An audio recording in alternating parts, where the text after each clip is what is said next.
Hi, Bruce Johnson here, and welcome to the Wired to Grow show, where we interview successful business owners, entrepreneurs, and subject matter experts in order to help you figure out how you can build a more strategic, scalable, and successful business.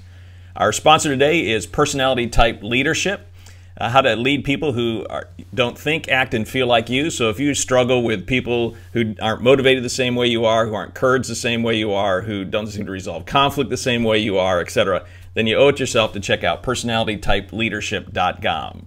personalitytypeleadership.com. Our guest today is going to be Ben Landers.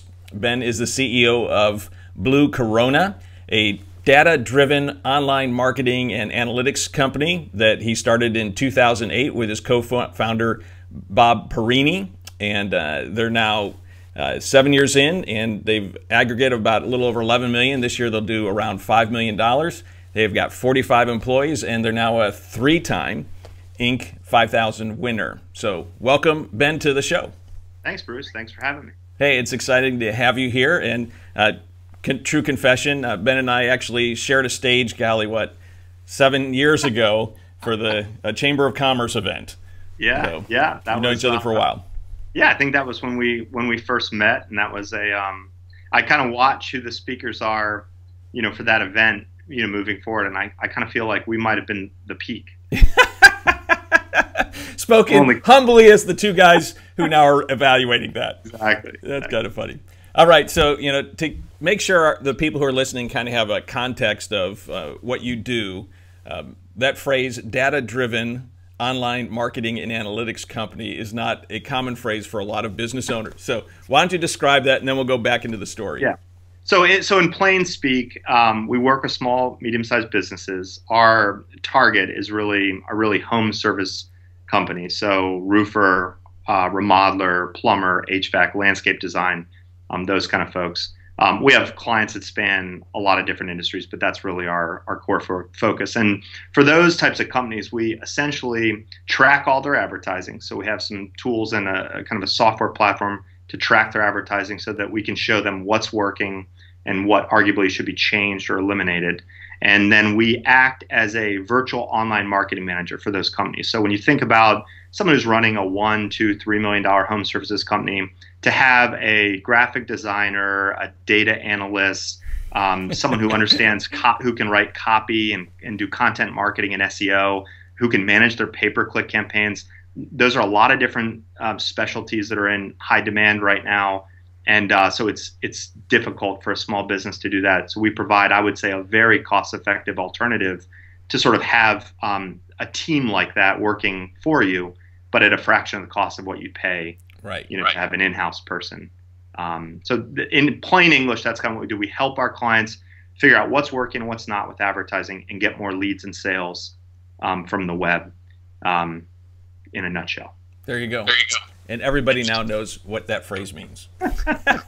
Yeah, that's I always think about when, I'm a marketer and a sales guy at heart. And so right. when I read just the word analytics and I think about our target demographic, I think that word is so terrible. But every time I'm in, a situation where I have to give a byline or an introduction and I start to kind of write it all out, it's a mouthful. Exactly. All right, so to go back and look at the journey that you've been on, we probably need to go back to, I think it was 2004, you started working with Drink More Water. Mm-hmm. So when you first started working with Bob, why were you brought in? So, I had a background in kind of web-based software as a service. It wasn't mm-hmm. called that back then. And data networks and telecommunications. I was in sales and marketing for a bunch of big tech firms. And then when the tech bubble burst, and tech is a tough industry in that it's great because it's always changing, but at different times it can be exhausting because it's always changing. Exactly. So at some point I sort of took I took a change of direction, and I went to work for a specialty sports marketing kind of publishing agency type business. And so what we did was we sold the sponsorships to amateur participatory athletic events like the Baltimore Marathon, right. Cherry Blossom. We were the company kind of selling those sponsorships. Through that, I met Bob from Drink More Water. I actually met Bob's VP. And so Bob's VP was from Maine, and he was moving home to Maine, and we knew each other.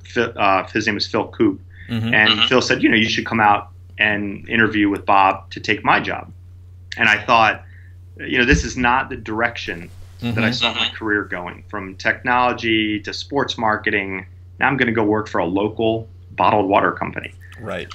Just sort of a weird thing. But the funny thing is that I had always been looking for, I had a couple good managers, and I had some bad managers, throughout my career.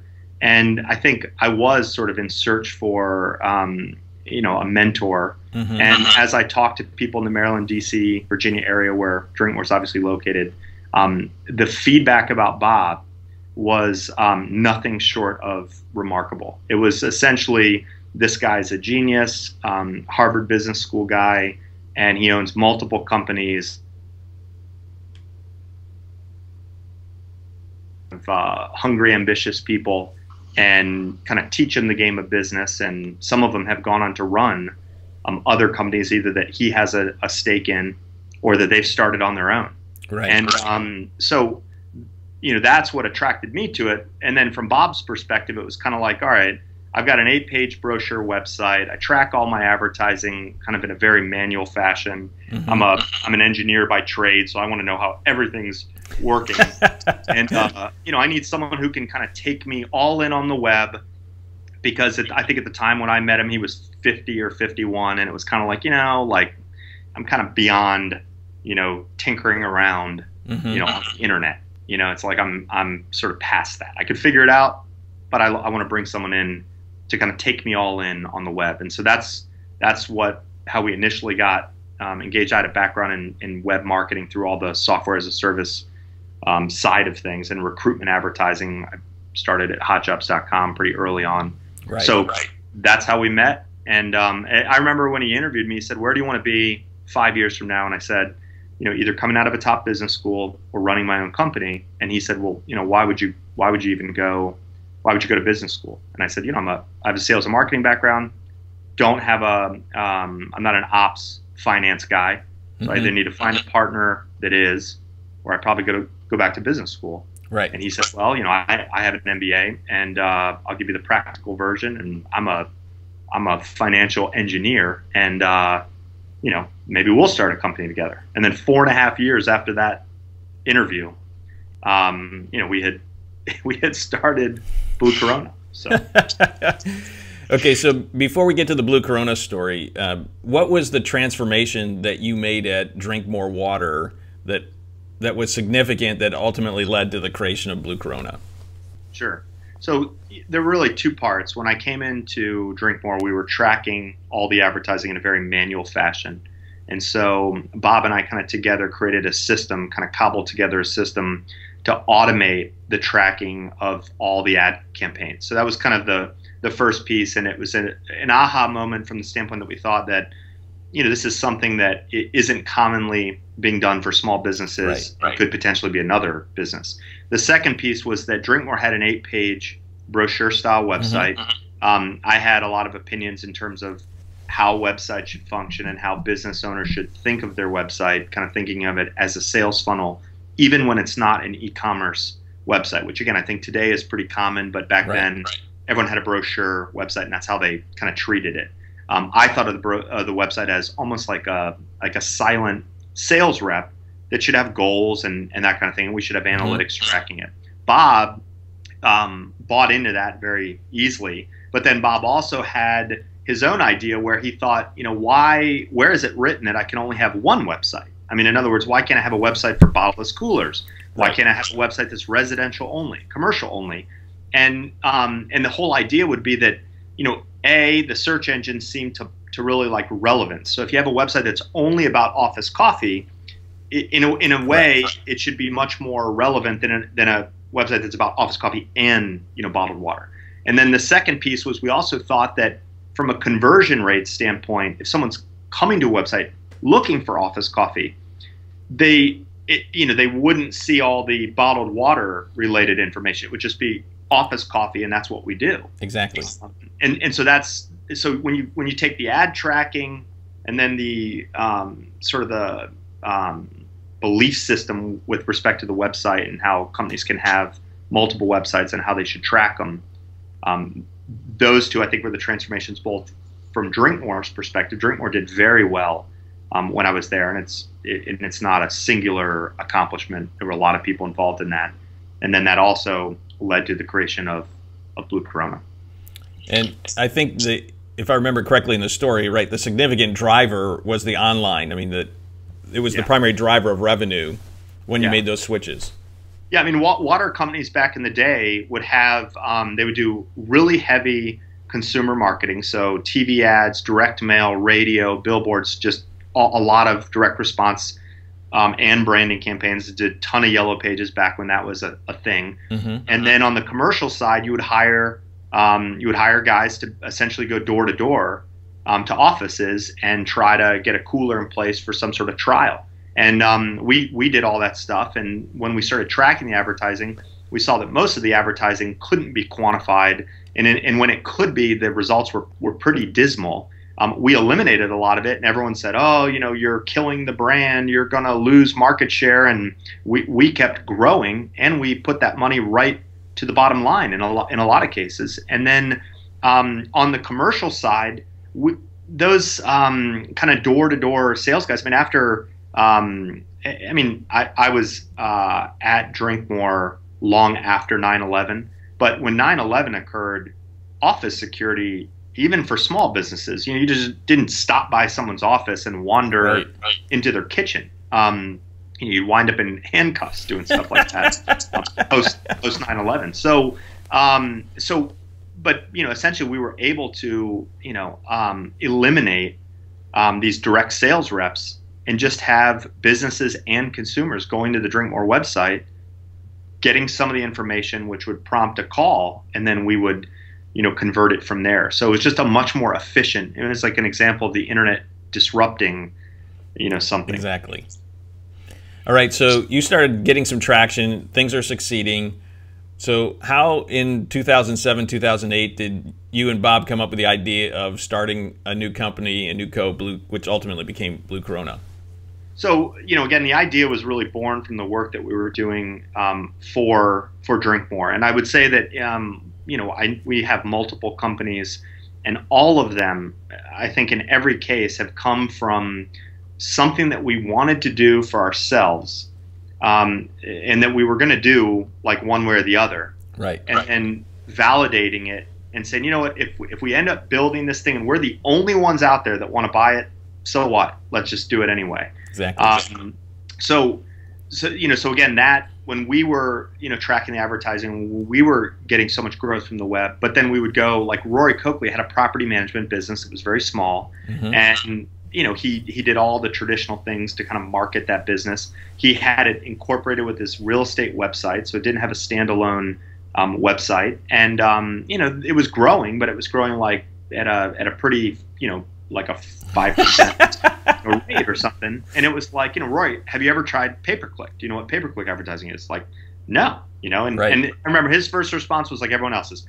Well, no one clicks those, little ads. And I thought, Google's a publicly traded company. Have you ever looked at an earnings call? It's like 90+% of their billions of dollars in revenue comes from those little ads. So somebody's clicking. Click fraud, yeah.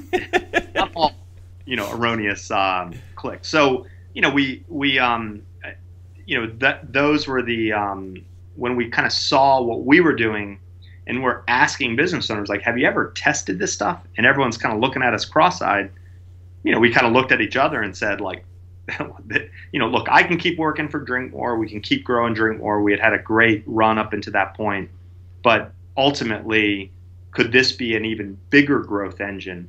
And we thought it could be, and so that's how it happened. Yeah. So was it your idea or Bob's idea, or how did the original idea come around? And this is maybe a retelling of history. We always joke around about how much history rewrites itself, but in my mind, his idea was really, he wanted to just track advertising. Right. His big thing was like, all these small business owners are spending gobs of money on advertising and marketing. It's not working like they think it is, and man, it would be great to just quantify it for them and show them what's working, what's not, be the right-hand guy.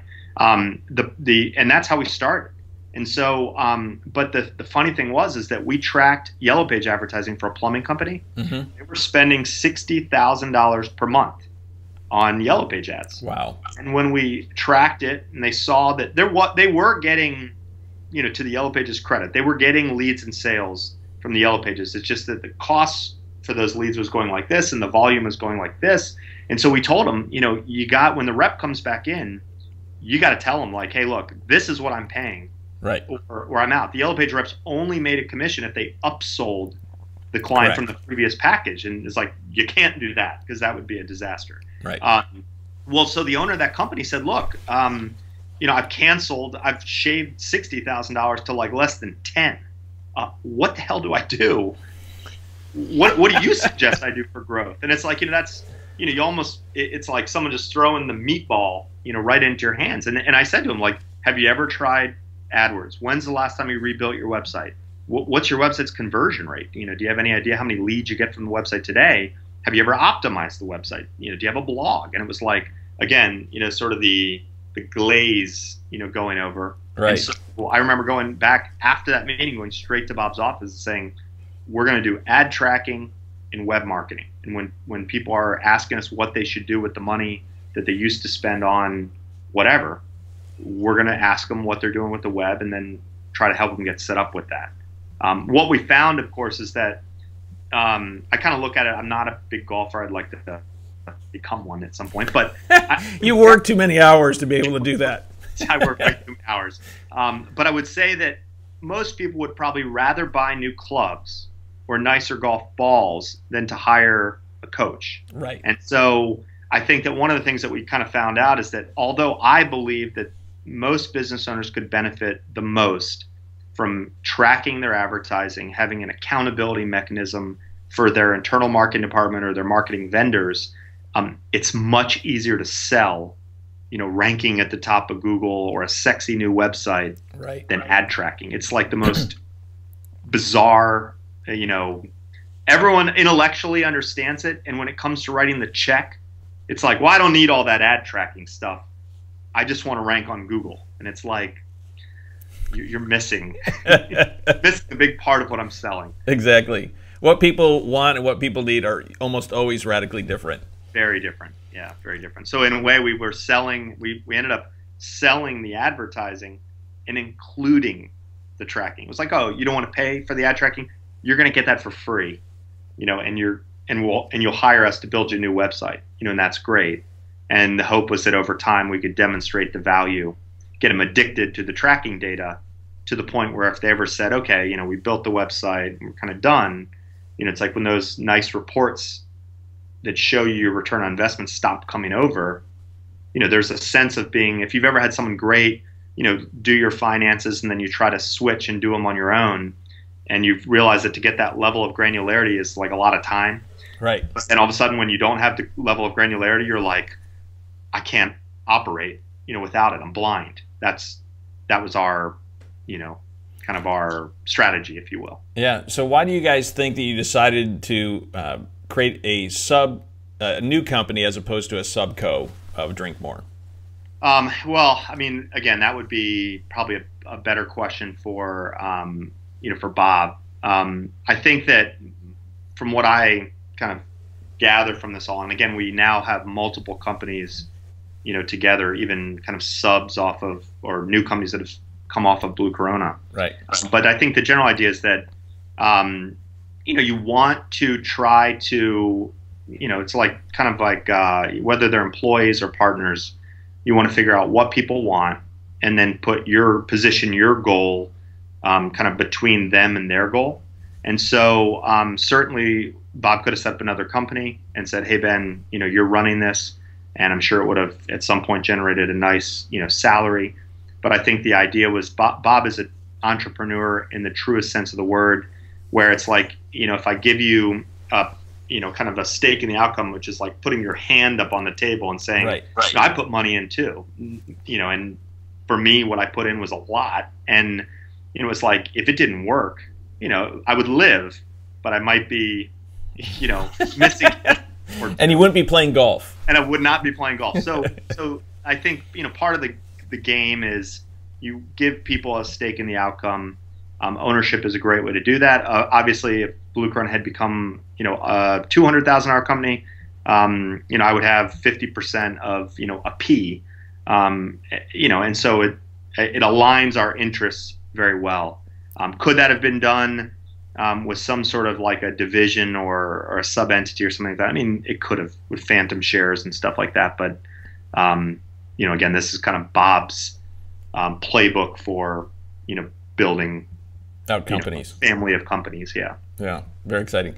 So when you opened up in February of 2008, what were your typical days like? I will say, I'll admit that from February 2008 till September 2008, I wasted virtually every single day.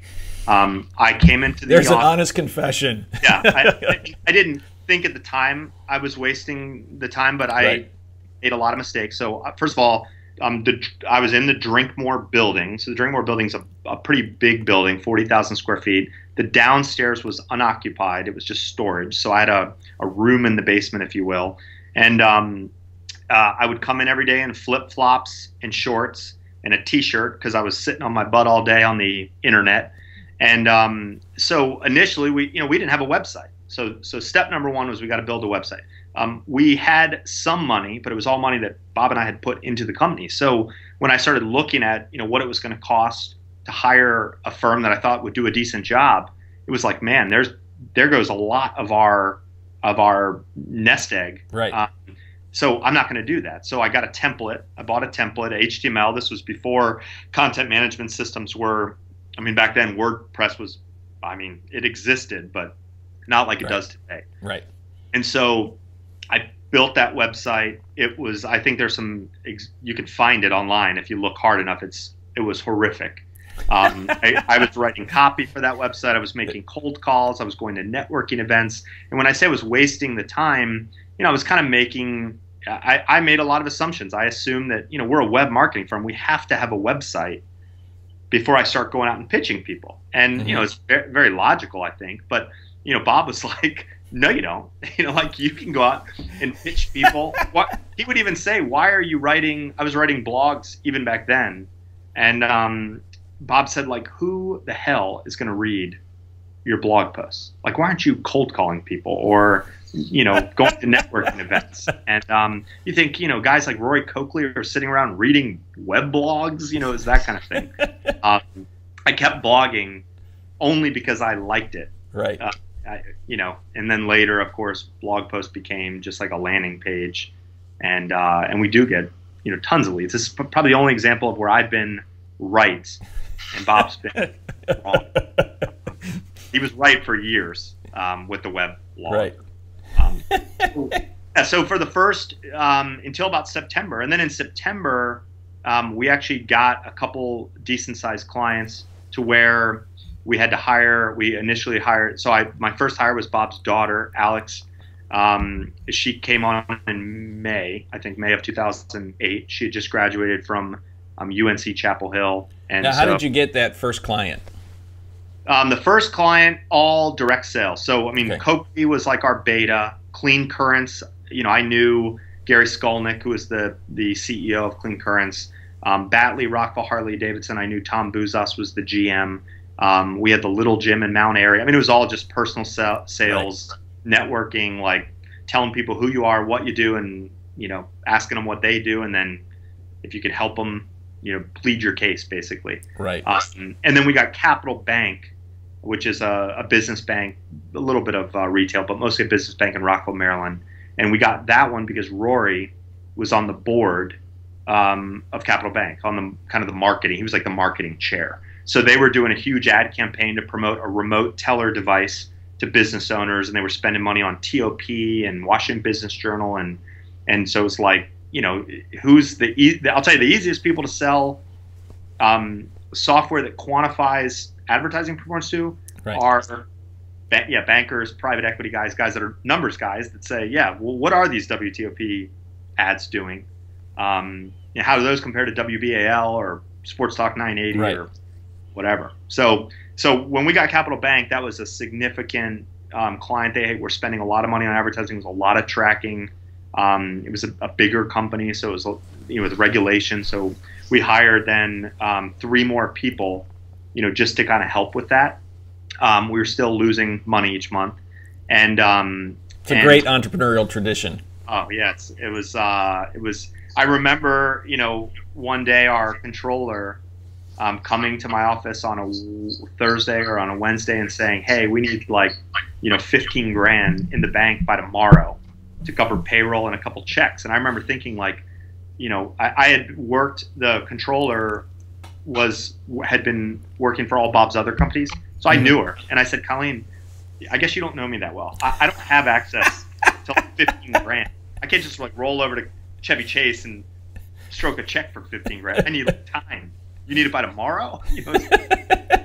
Another wake up call, and that's the only time in our history that I would say that only has to happen once before you realize that you better watch your cash flow. Cash flow is king. Yeah, exactly. And so it at one point, when the Capital Bank campaign sort of died down, that was an ad tracking only engagement. Okay. And but we had hired a bunch of people, and so then we entered the classic situation where, great, now we have staff, we have overhead, we need clients, and we need them yesterday. And so that in I think it was January of 2009 was when we launched a big push, and that was also, I believe, when we I remember sitting in the conference room, Drinkmore's conference room.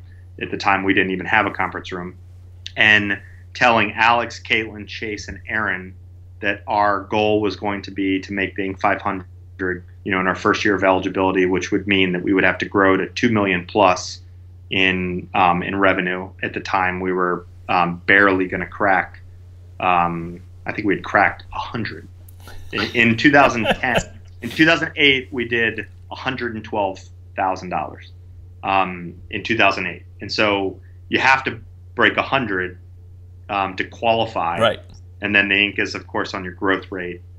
Over 3 years. 3 years. So, so we wanted to get again on the Inc. 500. It's dependent on how all the other companies do, but we kind of guesstimated that we're going to have to get to at least about 1,500, 1,800, 1,900% growth, to have a shot of really being on the list, not squeaking in. Right. And so at that point, we had to then start really practicing, what we had been preaching, which was all right, we got to market ourselves, and we got to do it at scale. My direct selling, it's hard to do direct sales when you're also trying to build the reports and manage clients that might be having an issue. And, it's the classic entrepreneurial challenge. How do you be HR guy, sales guy, marketing guy, web IT guy, all in the same week? Well, and in addition to that, you have the cobbler's children not having their shoes because you're a marketing company that's not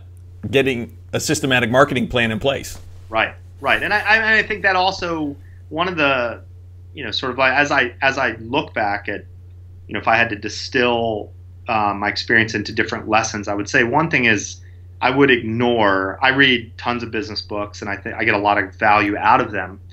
And then I would also just say that a lot of business books are written by people that sell business books, and you can ignore a lot of that stuff. So I do think the college kids should have great shoes. I do think, if you're a painter and your truck looks like crap, it's all dinged up and scratched, right, it's going to be tough, but I would also say that, I've seen a lot of companies invest heavily to create an aesthetic that almost looks as if they've already made it, and right.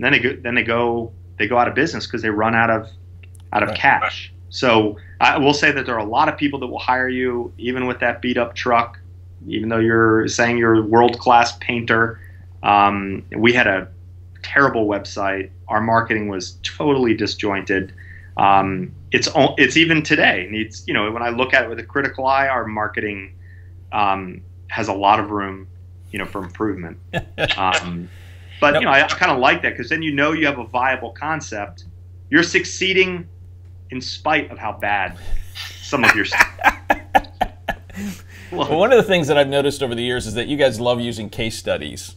Mm-hmm. Has that been one of the primary ways that you've been marketing your company, or do you primarily do that with other companies?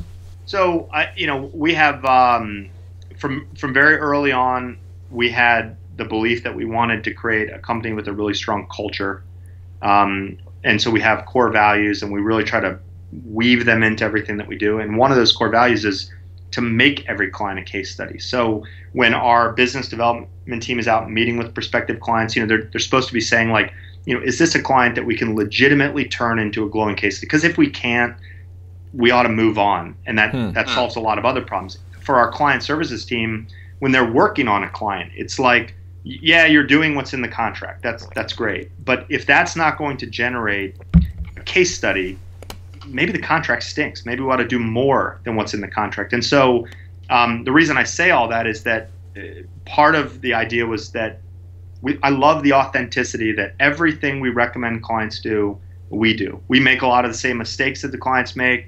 We've had a crappy website. We built a better website. Our current website's being rebuilt. I have budgetary limitations, even though I have some of these resources, right, on staff. And so, yeah, we always wanted to say, we're like eating our own cooking. We're practicing what we preach and trying to show that when we can. Although I will say it's very hard when you're doing marketing for companies. It's Bob has always been very open with his financials, with almost anything you could ask him. I kind of feel like his default is, I'll tell you everything you want to know. The execution is much harder than just, here's the playbook. Right. But it's hard to get other business owners. They'll say, well, I don't want someone to know when I rebuilt my website or how bad my last website looked before I built the current one.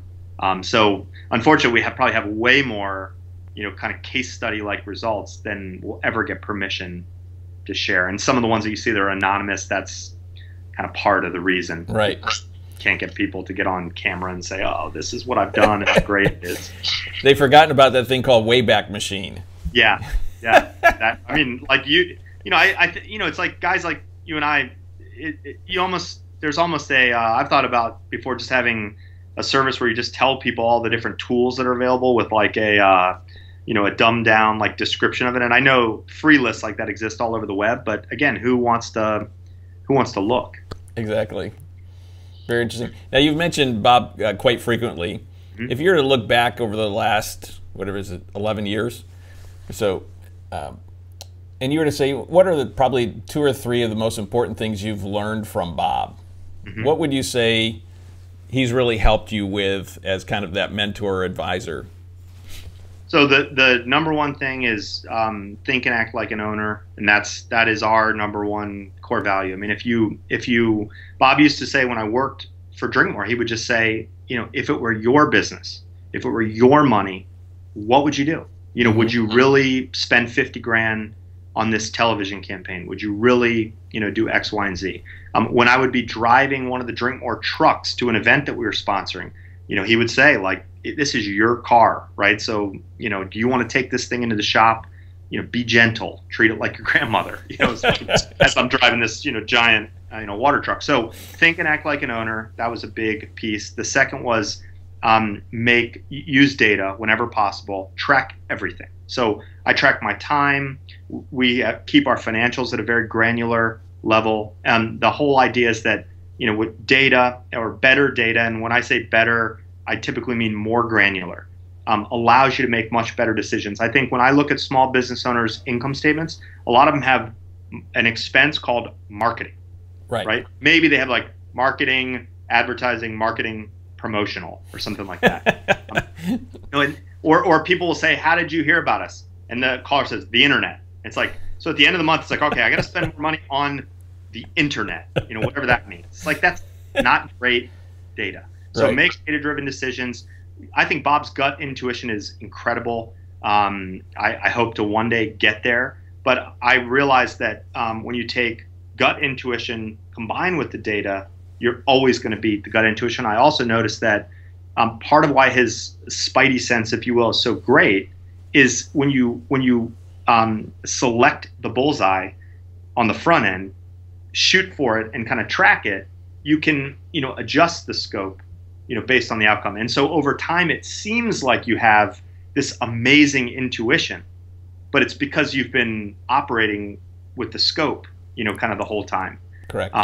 So that's the second piece. And then the third piece is that small business owners universally underestimate the lifetime value of a client. I know you have a worksheet on your website kind of determining the lifetime value of a client, and I would guarantee that practically no business owners go through that as many times or as diligently as they should. Right. We're huge believers, and I think you also have a background as an accountant, right, or right. as a CPA, and so maybe this. I try to keep that under wraps. Well, I mean, I love it because from the standpoint that no one understands. I shouldn't say no one. Very few business owners, when they think about, I met a dentist, and I said, what would you pay for a new patient? And he says, $50. If you can refer someone to me, I'll pay you $50. And I thought, $50? Are you insane? And I think I said something like that to him, and he says, I have to pay for my office in Bethesda. I have my dental hygienist. I have my equipment. It's like, what? You have all that stuff to pay for anyway. So, why are you doing a full cost analysis on this one new patient? And so Bob kind of taught me to think on the margin, like always think on the margin, and really think about if you gave up 100% of the margin to get that new, let's say, plumbing client or plumbing homeowner, if they refer one person to you, it's like now all of a sudden you can take whatever your normal gross margin is on a typical job. It's like you've kind of paid half. You got two clients. And so looking at the lifetime value of the client and then thinking on the margin, because I think a lot of small business owners get stuck. They get to, maybe 500,000, maybe $1 million, because they take everything and look at all of their costs. And again, it's on everyone. I feel like when you explain it to them intellectually, you get that makes sense. But then when you watch the roofer who says, yeah, I don't do pay-per-click. Why? Well, the clicks are really expensive. It's $20 a click. And you think to yourself, but your typical roof job is $9,000. Your margin's 40%. The website converts 20%, or visitors to leads, and it's like you run the numbers. It's like I pay $20 all day long. I'll pay it, and you just give me a 3,600 profit. Yeah. All day long. So those are, I think, the three big things. There are obviously, a lot of others. We both love the book, The Great Game of Business, right, by Jack Stack, and try to run the companies that way. Very open book, kind of teaching people, the game of business. And I really do look at it. People say, you work too much, or, why do you work so much? And I told them it's like business is a video game for adults. I mean, yeah, it's the best game ever invented. I have to tell myself to go home, to spend time with the kids, and I use business with the kids as a teaching tool. So, work-life balance. My concept is just eliminate work-life. It's all one thing, and then you don't have to worry about it. Yeah. The way I always talk about it is that balance is underrated, because if you took a pool and you put 50% water and 50% chlorine, you'd never swim again, right? So forget the 50-50 thing. Yeah. It's not worth it. I read somewhere about the concept of the counterbalance, where when you're at work, you're all at work, and when you're at home, you're all at home. And I think that certainly has some validity, but I like to just merge them all. Life. And I think Bob, I would say that's also kind of a lesson, from him. He was always here on the weekends, and he'd ride his bike in and check something in the shop, and then go to the gym, and he would give me referrals, and I would say, how'd you meet this guy? And he'd say, oh, I met him golfing, or at Fitness First, or I know him from this restaurant that I always go to. So it's not like he wasn't out having fun when he met some other guy running a company. Yeah. So when you look back over those first couple years, you originally kind of started out in a really generic way for pretty much anybody who was willing to pay. Mm-hmm. And at some point along the line, you decide to kind of hone in and create a niche in this home services category. When did that occur, and how did it come about? That, that's another thing that I just haven't had enough time to reflect on it. So hopefully this is this is somewhat accurate. But we still we still struggle with that. So again, there are a lot of marketing books that talk about how they're kind of riches in the niches, right? That by going very narrow, you can actually get much bigger than trying to be all things to all people. Bob had always, so I always wanted to go narrower. Like, we are online marketing for plumbers and HVAC companies. And Bob had always said, I don't get that, or I don't like that concept. Now, I'm more of the marketer, I think, of the two of us. And so I would kind of think, he just doesn't get, this marketing principle. Instead, I've kind of adopted, the owner of Hudson Trail Outfitters, which is a local shop in Maryland, DC, Virginia, told me that we market to the hardcore outdoor enthusiasts. But if a kid comes in with their mom's credit card, like a fraternity guy, and wants to buy a North Face jacket, the store is open, right? Exactly. We're kind of the same. Green is green. Yeah, our rules are, can we understand the business like if we owned it, right? So when someone comes in with a structured debt business, I'm somewhat small business, financially sophisticated, but like, if I can't understand the business, it's like, we don't want to touch it. Internet gambling, for a variety of reasons, right, we're not interested. So can we understand their business, like from an owner's perspective? Can we measurably improve their marketing performance, and can we make them a case study? If we can do that, we'll take them almost no matter what industry, as long as it fits within a certain ethical realm. Right. But we market to the people where I have a serious passion for home services companies. Drinkmore, at some level, is a home services company. The guys from Drinkmore Water that are delivering the water make a great living. They have benefits, and those, I kind of tell our staff, if you are a computer programmer, if it doesn't work out at Blue Corona, you're going to be fine. Okay, right. You're going to do very well. In fact, it's your choice to be here. I recognize that. I'm trying to make this a great place. If you're a plumbing technician in certain markets, you don't just walk out your front door and it's like, which company do I want, to go work for? And right. So growing those types of businesses, I think, is special to us, because it's like we're creating jobs that are not like you stumble out of your front door and like, which of these 5 offers am I going to take? I don't know how I feel this week. Which one has the best perks? It's not really like that in a lot of places. Yeah, I think we're both passionate about that same thing, about really creating businesses or working with businesses to create jobs. Yeah. That's, I've often tried to change our goal, from like us getting to 10 or 12 or whatever it is in revenue is not, that isn't really the driver. We used to try to say, we want to help 100 companies get to 10 million or more, in revenue. But the hard part was that, again, how do you quantify that? How do you track it? Right.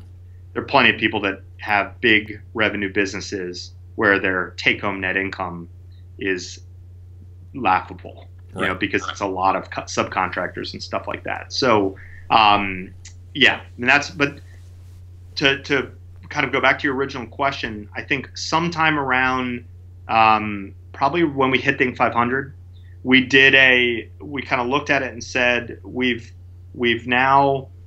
got the business to viability. We were profitable at that point. We'd grown it very quickly. We took all of our data and we kind of stack ranked the clients, and we looked at, how profitable the clients were, our success for those clients, like how great were the results, the happiness of clients, how quickly they pay, how many people they've referred. We kind of looked at all of that in aggregate and said, who are we like best set up to serve? Right.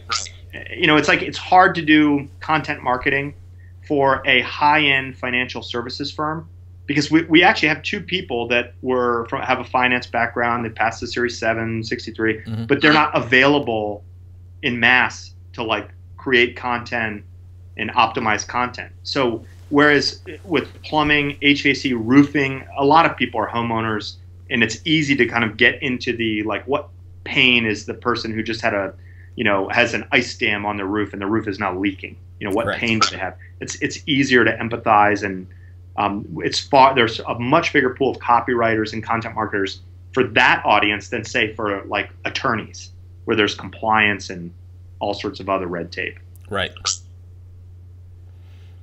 So, and you made that decision, and for you, it was really about focusing your marketing on a group of people, but you're still open to other people. Yeah, right? I mean, again, the overall, so there's like two layers that we look at. The first layer is, can we understand the business like an owner? Can we measurably improve their performance? Can we make a case study out of this? If the answer is no to any of those, we walk. So there are times where we've had a couple e-commerce clients waiving big dollars for, let's say, SEO. And they'll say, we want to rank #1 for, let's just say it's a keyword that, Amazon ranks for, is the #1. Right. We look at it and say, look, we're good. We're not that good. This, $1 million company is not going to outrank Amazon. Okay. Right. Jeff Bezos can run circles around me when he's asleep. That's the way it is. So pass. Right. So that's kind of the first layer is, can we understand it? Can we do a good job? Can we make them a case study? And then the second layer is we are really built to be the virtual online marketing manager, like a virtual online marketing department for small, medium-sized home services companies. And there are a couple other industries like fire protection, which is mostly commercial. Mm-hmm. We do amazing stuff. We have amazing case studies for fire protection. But that group is so niche that the word of mouth, it markets itself. So we don't have to rebrand the website. We also have multiple websites. So we've employed a strategy. I know Google says you should just have one website. It's like, well, Google's crawling the web. So the less they have to crawl, it's better, I'm sure. But those bots get exhausted. Yeah. It's exhausting work, and just costs so much money to kickstart the crawler program. But so we have some sort of microsites that are set up for specific industries, either as landing pages, maybe for like a case study direct mail campaign or trade show, something like that.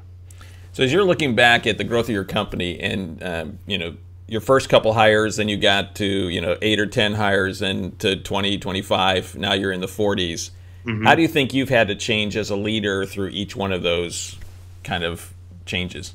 Well, so that is an area where I used to go. I'd either meet with clients that were larger, or I went to some business groups, and people would talk about working on the business versus in the business, and it would sort of imply that, well, Ben, you're making a mistake. You're spending all your time working in the business, and you're the president, you're the CEO. You really need to be working on the business. And then I would come back and kind of have meetings with Bob informally and say, what do you think about this? And he would kind of say, I would ignore a lot of that stuff. And I think so. The key element, and I think a lot of this, again, I'm skipping a lot of parts here, but when you're doing $2 million and you're talking to someone who's running a $10 million company, when you're running a $10 million company and you're a true CEO, I think there's an element that's 100% true. You're working on the business all the time. Maybe you've got a president or a COO. When you're at $2 million in a web type business, you're just not there yet. And so what happened to me, it all kind of came together. It was like a perfect storm. So I was sort of in my mind thinking, I do need to shift and get more leadership in place to run the company so that I can work on the company. In 2013, we upgraded from Basecamp, which is a project management software. We upgraded to Central Desktop, which is a much more robust kind of enterprise project management software. It was a big investment, costly for us. It was not one of those services where you can pay for monthly. It was a lump sum. This is what you're going to pay. And there was implementation and all this stuff. And so when we pulled the trigger on that, it came with an intranet. And the intranet was completely empty. And I had kind of read The Great Game of Business, and was thinking about, we think of business like a game, and as the company gets bigger, I'm realizing that it's increasingly difficult. Communication, absolutely, over communication is impossible. So I would talk about something over and over again with one person, and in my mind would trick me into thinking that I had been talking about it to everybody. So no one understood anything, that I was, my growth initiatives or what we're working on or the thematic goals or whatever. It's like no one knows any of that stuff but me. So, and then we had this internet. And the one person who you talked to. And the person I talked to, but that person would differ. Exactly. So it's like one person has the thematic goals, one person has the strategic plan, one person knows my, hiring goals or whatever. Right. So with the internet, we sort of formalized the game. And so we created a game board with goals. We put the core values on the internet. We started doing regular staff meetings, so we do a weekly huddle.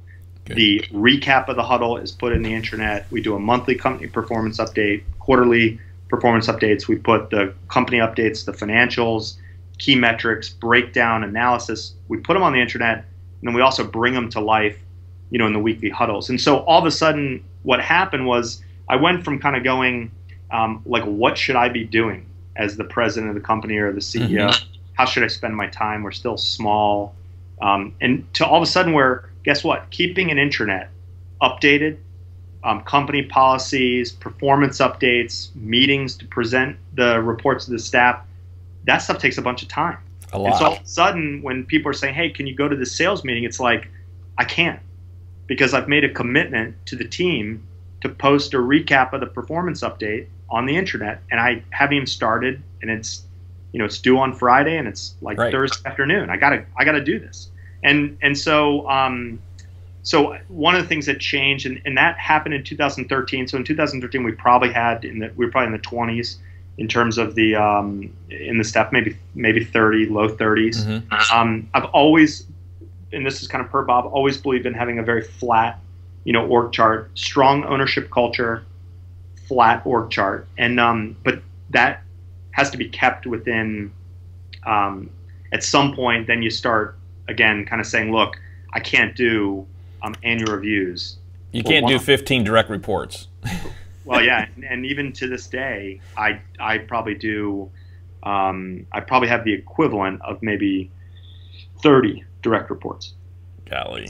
And I'm working to to morph that over time. But I would also say that I think a lot of people. I remember a guy calling me and saying, "I want to consult with you. I want to build what you have." And this was a guy in Atlanta who had a 5 or 6 person online marketing firm. And I said, "Well, it's hard to believe that you want to pay me to tell you how to build what I have." And he said, "Yeah, I want a business that just runs without me, and that generates money, and it can grow fast." And I thought, a company that runs without you. I mean, I'm in here at 5:30 almost every morning. I work almost every weekend. I don't have a company that runs without me. We have kick-ass people, no exaggeration. But yeah, it's a team effort. And right.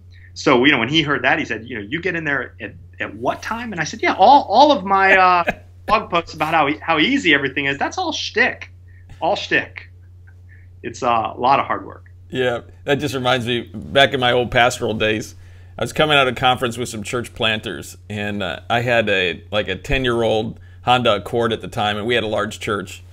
And when they walked up and they saw my car, they were like, "This is what we get to look up to?" Yes. Well, yeah. We've had clients who, I'll keep nameless, but we've had clients that will say they have no money, to rebuild the website as we're sitting at, a diner or a Starbucks, for coffee. They have no money to rebuild the website. They're in a 750 BMW, and I bought my father's Honda Accord. Now, I have a new car now, but it's still right. Used and reasonably modest. And I remember thinking, you have $100,000+ car. What? You're spending your money on the wrong thing. Yeah. Oh, that's funny. So you were talking about scale questions earlier. So what would you say would be a couple things that you've learned about trying to scale your company over the last 7 years? I think that if I could go back and do, the one thing I would go back and do over again if I had the chance is I would have gotten much better at hiring and recruiting on someone else's nickel. So I did hiring and recruiting in 2 previous lives at Drinkmore and at the company before Drinkmore, and I wasn't very good at it. I viewed it as an enormous inconvenience. I didn't understand the implications. Yeah, and that's ironic because I started my career at hotjobs.com, which was recruitment. So, but I was young and I didn't know any better. So I would say that you really want to get great at hiring, and you want to hire. I think we try to put more emphasis on these days on the cultural fit, than the aptitude side. In other words, a set of people that look for aptitude. Can the person do the job? But ultimately, I think that if you've people go to college and in a couple of years they learn a whole bunch. So the skills can be taught rather quickly. But if you've been raised to put yourself before everyone else for 20 years, I'm not going to change that in the couple of years that I might have you here. So so I think part of the scaling is really recognizing that it's the hiring point that then feeds everything else, and that's a pretty recent recognition. It's still a struggle, to try to devote enough time to do it right. And then I would say the second piece is I read lots of blogs and business books about strategy and execution, and I don't know who said it originally, but the idea that culture eats strategy or culture trumps strategy. I would just say that the single best decision we've ever made was trying to get, again, this ownership culture in place at the bottom. So it's kind of like, if I'm not here, someone, I kind of think of it in quadrants, of decisions. And so we may not wind up in the same place, but if we're in the same quadrant, I've become very tolerant of, that's not the decision that I might have made, but we're in the same area. And quite frankly, I got some people here that are much brighter than I am. And so when I say that's not the decision I would have made, in a way, it's like, it might be a good thing that I wasn't the one, making the decision. So I think we have a software company, and scaling that is a whole different interview. But in terms of a service business, you got to get the hiring right. When I used to read all the books about culture and core values when I was younger, I thought all that stuff is a bunch of BS. Those are the posters that you see on the wall that all the employees make fun of. And I was incredibly wrong, back then. And so the culture piece is key. Hiring the right people is key. The third piece that I would say, and we talked about it earlier, I think I got this from I can't remember whether it was Patrick Lencioni. I think that's Lencioni. I can't remember whether it was one of his books or another one where they talked about, you spend all this time talking to a couple people, like we just talked about an issue, right? A problem that you're having. And you, in a white collar environment, the worst thing, I know everyone is like deathly afraid of being condescending I'm deathly afraid of being condescending to the people that work with me and for me, and they don't want to do it to their coworkers. And so, but I think what it was it's Andy Grove, high output management. He talks about training being such a big leverage point, and how the people at McDonald's are trained and trained and trained and trained. But you go into a technology company like Intel, and it's like we don't train computer engineers. You train dogs. They're really smart. And and so again, the issue is that you have so much information to hold in your brain. No one, no matter how smart, can hold it all. And so when you think about how many times I've talked about this issue over the course of a month and all the other information that someone has absorbed, it's like I'm occupying like less than 1%, probably 0.1% of their month. And so building repetition into everything from the internet to the meetings I kind of look at it as like, how do you be as repetitious as possible without being annoying? And ironically, I go all the way back to the presentation that we gave together. And I remember your presentation had, it's like you had very few words on each PowerPoint slide, and you left blanks. And, it was like you were filling in the blanks. And I remember thinking like— Good memory, by the way. Yeah, I remember thinking like, that's a bizarre, way to present. And then I realized that if you really want people to remember key point, it's like you've got to think almost like more of a teacher than than a business person or presenter. And so we do a lot of that type of stuff where, quizzing people, and giving out little rewards when people, find, like, we hide Easter eggs, or that's what we call them, on the right. on the internet, right? Like, so that if people are looking at something and they comment, I might give them a gift card, something small, but just baking that in, because otherwise, how many business owners say, well, I put all the FAQs, but no one ever reads them. It's like, oh, boo-hoo, it's you're the victim in this whole thing. Very cool. So, by the way, you'll get a kick out of it. I was teaching at the Harbor Accelerator yesterday on competitive advantage, and they're all digital, and I required them to print out on paper. Like, we don't do paper. And I said, well, yeah, but you care about learning. And so there's paper, and there were blanks, and they had to fill in the blanks. And I missed one, and it happens all the time. And someone goes, wait a second, can you go back? I missed that blank, right? Like, I know they'll remember. Not a line after the presentation of people asking. It's like there's this innate desire to have a completed homework, thing. And I remember you had this huge line of people. Part of them were there just to ask you questions or to talk to you about hiring you. And then another group was like, hey, what was the blank for number 3 on slide 10? And I was thinking, like, this is brilliant. Like, if you want to engage with the audience afterwards, and you went through them quickly, and again, they were memorable, and and it's kind of funny. Yeah. And your point is, for a leader, I think this is one of the difficult transitions most don't make, which is you have to repeat. And my point usually is, when you said it enough, when they start mimicking you, or mocking. I was going to say people, or mocking, And when they're doing that, okay, I'm there, but that's okay. Yeah. And I think, more than anything, we try to, again, make everything into games. And so when I was giving our, kind of our big picture where we're going, I had all these, probably 10 different points that I thought, kind of made this, made up where we're going. And I thought, I've got to distill these into 3 or 5. I like 3 because everyone can remember, 3. 5, you're pushing a little bit. 10. Forget it. You're just creating a lot of work. You have to do way more than on the follow-up. Yeah. I know we're getting to our hour here, and I want to kind of wrap up some things quickly, but for business owners who are wrestling with this whole issue about online content management, inbound marketing kinds of stuff, which you talk about frequently, if there are going to be kind of 2 or 3 key things that you would say that they really need to be paying attention to or thinking about, like, what would be those 2 or 3 things that they should leave this conversation thinking, I need to talk to somebody about, or I need to work on this?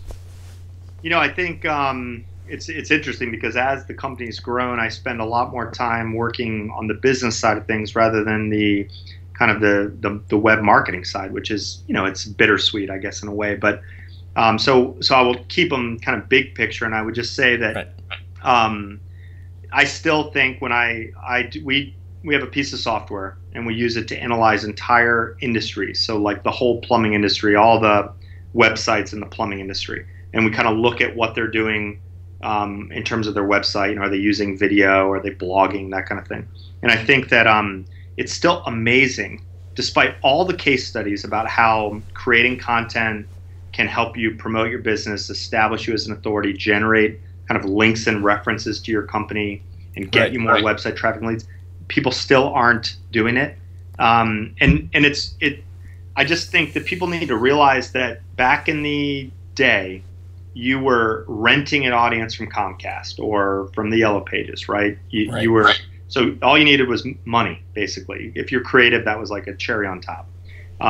Now, in a way, the media companies are having a really hard time with the economics of digital, and more and more companies have the ability to create an engaged community around their business, whether that's through inbound marketing, social, blogging and that kind of thing. And I would just say that there is a cost. Obviously, there's a lot of time and creativity involved, but I just feel like there's a failure to appreciate that. Like, no longer do you have to spend 50 grand or 100 grand a month with Comcast.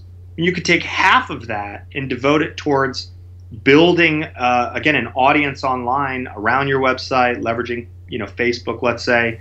And it takes a while to get that flywheel going. But once you have it going, I mean, we get 10,000 plus visits a month to bluecorona.com. We have multiple websites. We get hundreds of leads through the website. They're not all qualified, so there's a fair bit of vetting. But it didn't happen overnight. It was incredibly expensive when you look at the kind of all of the resources and effort that have been put in.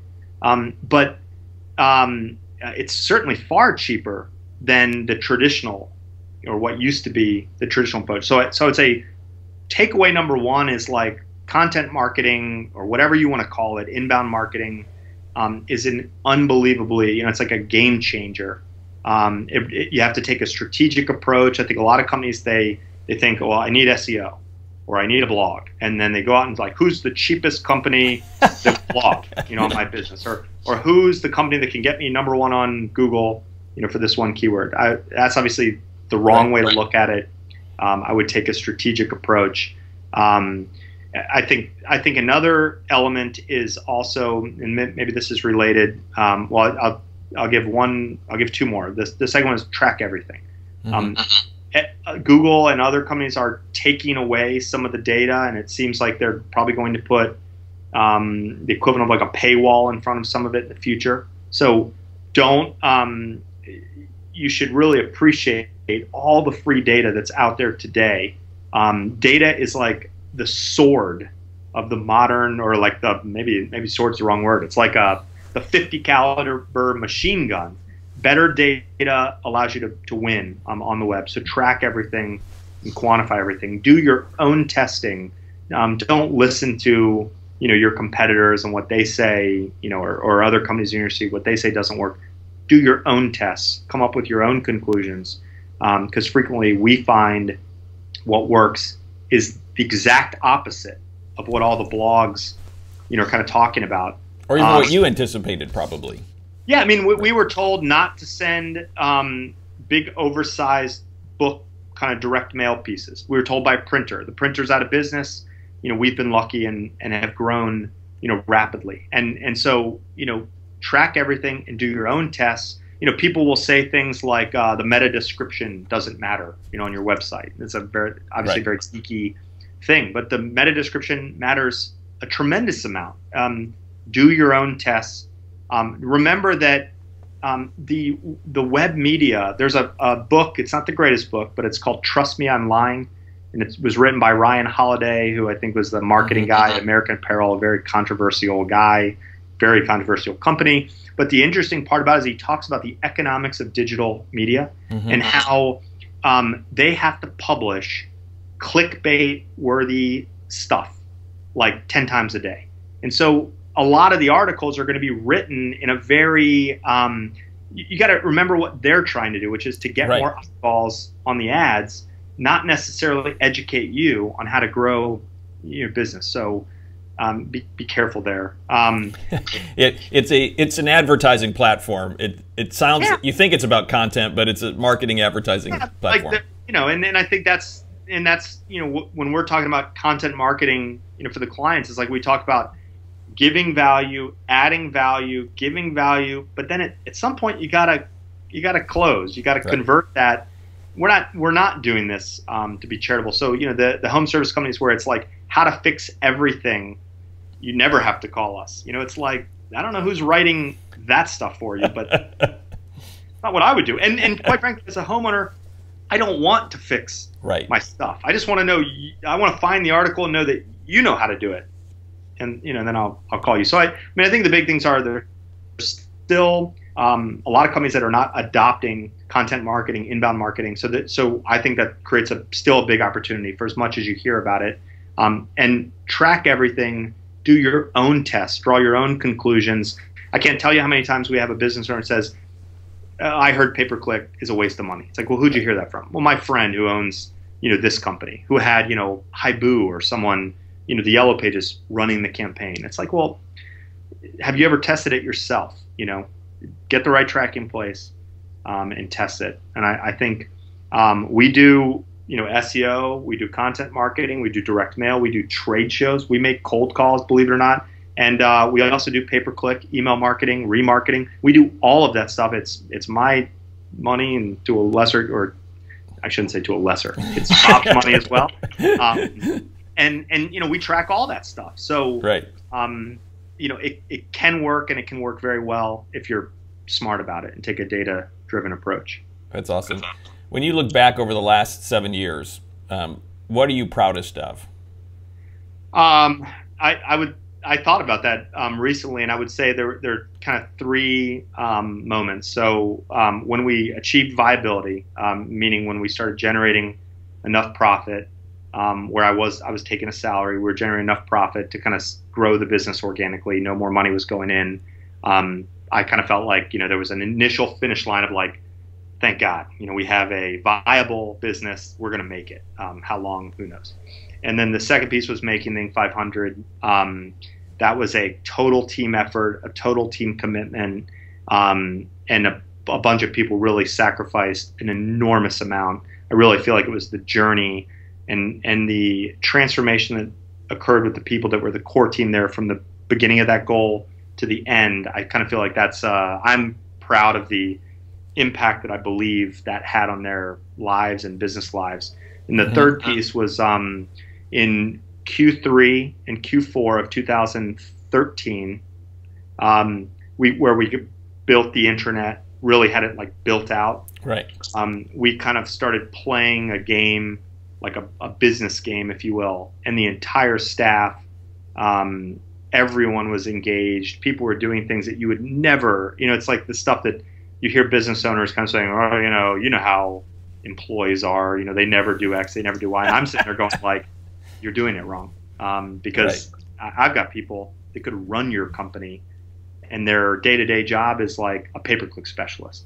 So it's not them, it's you. So I think those three moments, getting to viability, making the Inc. 500, and then watching a team of people that many of which had never had a background in business. They were English majors. Playing business as a game and playing it incredibly well is by far the most rewarding thing. And just going for those moments, for me, that's the thing. Seeing our clients grow and watching our people grow is just incredibly satisfying. We need to get this interview to the great game of business people. They need to know the impact they're having. Yeah, at one point I was saying to them, like, I'd love to become, like a case study. Sort. Well, yeah, we don't do it like they have a whole consulting thing. We don't do that just for the record. We kind of do it on our own. Right. But yeah, I mean they're great. Very cool. So if you were able to take what you know now in 2015 and go back to a younger Ben in 2008, 7 years ago, and you were to give him a piece or two of advice, what would you tell the younger version of Ben? Well, I mean, again, so in a way, we're trying to do that, right? We're trying to go from 5 million, to about 12, and in a couple years. And so in a way, we're kind of like building another Blue Corona on top of this one. I would say you can't do everything.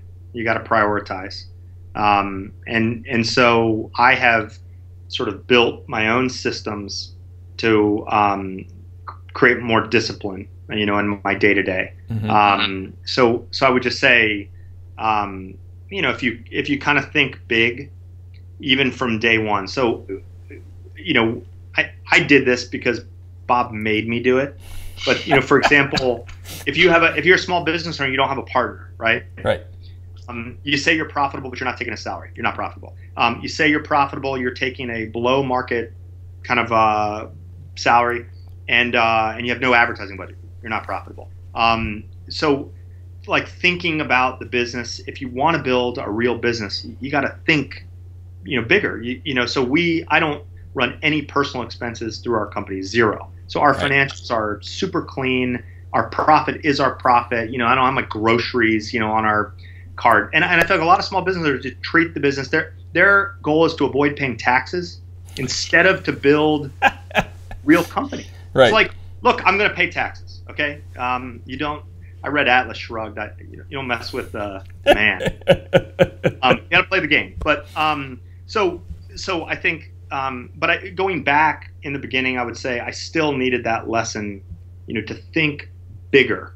I also think a lot of local companies look at their local competitors as if it's like it's me versus you, and the world is this big, and it's like if it's me versus you, we're both doomed because it's a much bigger game. So I think that's one piece of advice, and then I would also maybe the hiring, recruiting, the over communication, the clarity, that you could read that 1,000 times, reread it again.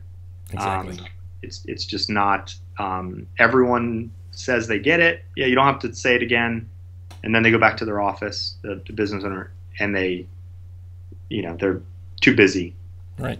You just kind of mentioned your own rhythm or for increasing your productivity or something like that. So before we close up, you opened a door I have to walk through. Yeah. So I read a book called Startup CEO. It's by Matt Blumberg. He's, I think, a fantastic guy, incredibly smart. And he talked about kind of having a personal operating system. And his recommendation was like, whether you use Outlook or Excel or both. So what I use is I have our intranet, and I have a workspace of my own, private workspace, where I have basically kind of Monday through Saturday, sort of like essentially it's my job, right? It's all the tasks related to my job. It syncs with Outlook. So I have Outlook tasks. So, for example, today is like a sales and marketing day. You mentioned the interview. Right. I put this in marketing. And so this is like a marketing thing. And so I generally stick to that. It doesn't always work out. Fires happen. You move on. If I miss a day, I don't try to make it up. It's a day gone. But I think, when I go around to our clients, their business owners, I look at their Outlook.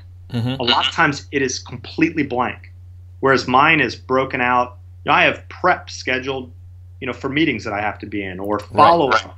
Everyone says, well, I don't have time to recap what we talked about with the prospect. It's like, well, that's because you booked the meeting. You didn't book the travel time. You didn't book the follow up. It's like if I have to save myself from myself. Correct. And I do it with, it's just some basic modern tools that pretty much almost everyone has. I mean, the internet, you could swap that with an Excel spreadsheet, just fine. Outlook, I think, is that's mother, in my world. Hey, this has been great. So if someone would love to get in touch with you, what's the best way to get in touch with you? With me personally, it's ben@bluecorona.com, just like it sounds, blue like the color, Corona like the beer, ben@bluecorona.com, or visit bluecorona.com to learn more about our company. And the new website will be launched April 20th or 21st to coincide with Google's big algorithmic update, where if your website's not mobile friendly, you're going to have problems. That's awesome. Hey, well, thank you so much for being here. And for those of you who are listening, hopefully you found a lot of benefit from listening to Ben's story. And whatever platform you're listening to, I encourage you to make sure you subscribe, whether it's iTunes or Stitcher or SoundCloud or whatever it be.